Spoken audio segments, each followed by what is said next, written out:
ಇವತ್ತು ನಾನೊಂದು ಒಳ್ಳೆ ರೆಸಿಪಿ ಅಂತ ನನಗೇನು ಬರಲ್ಲ, ಬಟ್ ನಾನು ಇವತ್ತು ಒಂದು ಒಳ್ಳೇದೇನೋ ಒಂದು ತಂದು ಮನೇಲಿ ಅಡುಗೆ ಮಾಡ್ತಾಯಿದ್ದೀನಿ, ಕುಕ್ಕಿಂಗ್ ಮಾಡ್ತಿದ್ದೀನಿ. ಏನಪ್ಪ ಅಂತ ಅಂದರೆ ನಿಮ್ಮೆಲ್ರಿಗೂ ಅದು ಆಲ್ಮೋಸ್ಟ್ ಗೊತ್ತಿರುತ್ತೆ. ನನ್ನ ಫೇವ್ರೇಟು, ಬಟ್ ನನಗೆ ಅದು ಮಾಡೋಕ್ಕೆ ಬರಲ್ಲ. ನಮ್ಮ ಚಿಕ್ಕಮ್ಮಂಗೆ ಅದು ಬಿಟ್ಟರೆ ನಮ್ಮ ಅಜ್ಜಿ ನಮ್ಮ ಮಮ್ಮಿ ಇವ್ರಿಗೆಲ್ಲ ಬರುತ್ತೆ. ಅವ್ರ ಹತ್ರ ನಾನು ಕೇಳಿಕೊಂಡು ಮಸಾಲೆನೆಲ್ಲ ರುಬ್ಬಿ ಹಾಕಿ ಮಾಡ್ತಾ ಇದ್ದೀನಿ ಗಾಯ್ಸ್. ಏನು ಅಂತ ತೋರಿಸೇ ಬಿಡ್ತೀನಿ, ಹೆದರ್ಕೋಬಾರ್ದು ಆಯಿತಾ? ಎಸ್, ಏನಿದು ನನ್ನ ಫೇವ್ರೇಟ್ ಗೊತ್ತಾ ಇದು. ಹೋಟೆಲ್ಸ್ಗೆಲ್ಲ ಹೋದಾಗ ನಾನು ಇದನ್ನು ಆರ್ಡ್ರ್ ಮಾಡಿಕೊಂಡು ತಿಂತೀನಿ. ಇದೆಂಡ್ ನಮ್ಮ ಶಕ್ತಿ ತುಂಬ ಇದು ತಿಂದರೆ.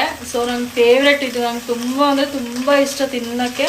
ನಂಗೆ ಇದು ಮಾಡೋಕ್ಕೆ ಬರೋದಿಲ್ಲ. ನಾನು ನಮ್ಮ ಅಜ್ಜಿ ಹತ್ರ ತಿಳ್ಕೊಂಡು ಇವತ್ತು ಮಸಾಲೆ ಎಲ್ಲ ಹಾಕಿ ಮಾಡ್ತಾ ಇದ್ದೀನಿ ನೋಡಿ.